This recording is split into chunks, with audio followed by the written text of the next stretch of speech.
নমস্কার বন্ধুরা, কুকুর শিখা রান্নাঘরে সকলকে স্বাগত। আজ পটল দিয়ে ভীষণই টেস্টি একটা রেসিপি নিয়ে চলে এসেছি। পটলের এই রেসিপিটা গরম ভাতের সাথে প্রথম পাতে মেখে খেতে কিন্তু দুর্দান্ত লাগে। পটল পোড়া, পটল ভর্তা অনেক খেয়েছেন, তো একটিবার এইভাবে করে রান্না করে খেয়ে দেখুন, আশা করছি আপনাদের কাছেও খুব ভালো লাগবে। পটলের এই রেসিপিটা অবশ্যই করে ট্রাই করবেন একবার। আর আপনাদের কাছে কেমন লাগলো তা কমেন্ট বক্সে অবশ্যই কমেন্ট করে জানাতে ভুলবেন না যেন। তো চলুন দেখে নেওয়া যাক। এখানে আমি 7 পিস মতো পটল নিয়ে নিয়েছি। এবারে পটলের মাথার দিকের অংশটা, পিছনের অংশটা আমি ছুরি দিয়ে কেটে বাদ দিয়ে দিচ্ছি। আর আমি পটলের গায়ের খোসাটাকে ছাড়াচ্ছি না, তবে আপনারা চাইলে এটা হালকা করে ছুরি দিয়ে একটু চেঁচে দিতে পারেন। খোসাগুলো ফাড়ার কোনো দরকার নেই, জাস্ট একটু চেঁচে নিলে কিন্তু হয়ে যাবে। তো দেখুন, আমি পটলের সমস্ত পটলটাকে মাথার দিকের আর পিছনের অংশটা কেটে ফেলে দিয়েছি। আর এর সাথে আমি দুটো টমেটো নিয়ে নিলাম। এবার টমেটোটাকে দেখুন ছুরি দিয়ে মাথার দিকে, টমেটোর মাথার দিকেরটা এইভাবে করে একটু দুদিকটা করে একটু চিড়ে নিয়েছি। দেখুন এইভাবে করে টমেটোটা চিড়ে নিয়ে নিলাম। এরপর গ্যাসের উপর একটা কড়াইতে বেশ কিছুটা জল দিয়ে আমি গরম করতে বসিয়ে দিয়েছিলাম। এবার গরম জলের মধ্যে পটলগুলোকে ছেড়ে দেব। সমস্ত পটলগুলো দিয়ে দিলাম। আর এর সাথে আমি টমেটোটা দিয়ে দিয়েছি। আর এর সাথে আমি দুটো আলু দিয়ে দিলাম। এগুলো সবগুলো একসঙ্গে আমি সেদ্ধ করে নেব। তো এবার গ্যাসের ফ্লেমটাকে মিডিয়ামে করে দিয়ে এই আলু, পটল, টমেটোকে খুব ভালো করে সেদ্ধ করে নেব। আর জলটা একটু বেশি দিতে হবে, তাহলে কিন্তু সেদ্ধটা খুব ভালো করে হবে। তো দেখুন, আমি একটা ঢাকা দিয়ে দিলাম। এবার আলু, পটল, টমেটোটা সেদ্ধ করে নেব। মিনিট 6-7 পর এবার ঢাকাটা খুলে নেব, দেখে নেব আমি পটল আলু সেদ্ধটা হয়েছে কিনা। তো দেখুন, আমি দেখার জন্য আমি একটা ছুরি নিয়ে নিলাম। এবার এইভাবে করে দেখুন একটু চেপে চেপে দিচ্ছি। দেখুন ছুরিটা ভিতরের দিকে বসে যাচ্ছে, তার মানে আলু পটল খুব ভালো করে সেদ্ধটা হয়ে গেছে।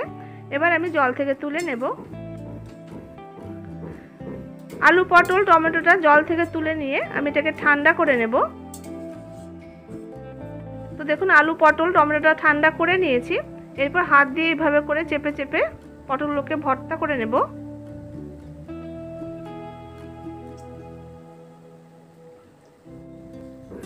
এইভাবে পটল রান্না করে খেতে কিন্তু দারুণ লাগে, গরম ভাত দিয়ে প্রথম পাতে মেখে খেতে।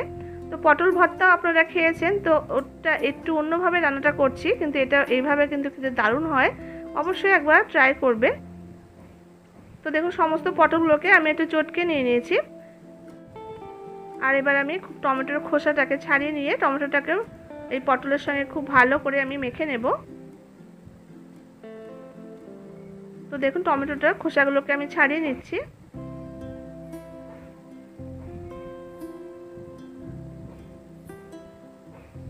টমেটো খোসাটা ছাড়িয়ে নিলাম। এরপর দেখুন এইভাবে করে একটু হাত দিয়ে একটু চটকে নিয়ে এবার খুব ভালো করে এটাকে, এই টমেটোটাকে পটলের সঙ্গে মেখে নেব। খুব ভালো করে পটল আর টমেটোকে মেখে নিয়েছি। আর আলু খোসাগুলোকে ছাড়িয়ে নিয়ে আলুটাকে খুব ভালো করে মেখে নিয়ে নিলাম। এরপর গ্যাসের উপরে একটা কড়াইতে আমি সরষের তেল দিয়ে গরম করতে বসিয়ে দিয়েছি।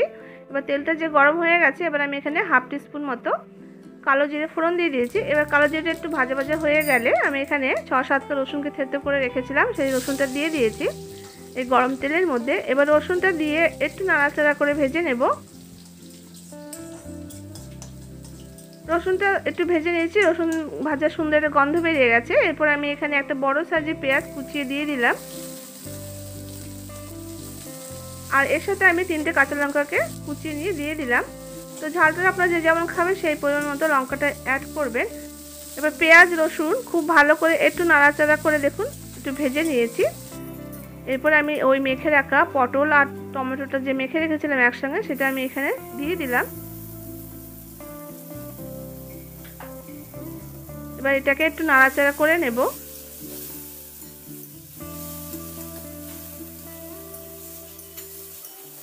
তো এইভাবে করে দিয়ে আমি একটু পটলটা নাড়াচাড়া করে নেওয়ার পর এখানে এবার আমি টেস্ট হিসাবে লবণটা দিয়ে দিলাম। আর এখানে 1/2 টিস্পুন মতো হলুদের গুঁড়ো দিয়েছি। আর এখানে 1/2 টিস্পুন মতো লাল লঙ্কার গুঁড়ো দিয়েছি। এতে কালারটাও হবে আর হালকা একটু ঝালও হবে। তো ঝাল যে যেমন খাবেন, যদি বেশি পছন্দ করেন ঝালটা, সেক্ষেত্রে লঙ্কার গুঁড়ির পরিমাণটা একটু বাড়িয়ে দিতে পারেন। তো দেখুন, লবণ, হলুদ, লঙ্কার গুঁড়িটা দিয়ে পটলের সঙ্গে খুব ভালো করে নাড়াচাড়া করে আমি মিশিয়ে নিয়ে একটু রান্না করে নিয়েছি। এটা একটু ড্রাই মতো রান্নাটা হবে। তো এবার নাড়াচাড়া করে নেওয়ার পর আমি যে আলুটা মেখে রেখেছিলাম, সেই আলুটা আমি এই পর্যায়ে দিয়ে দিয়েছি। এবার পটলের সঙ্গে আলুটাকে খুব ভালো করে আমি নাড়াচাড়া করে এটাকে মিশিয়ে নেব।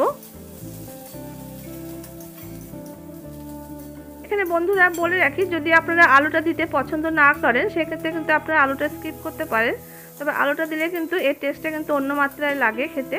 তো দেখুন রান্নাটা আমার প্রায় শেষের দিকে, একদম খুবই কম সময়ের মধ্যে হয়ে যায়।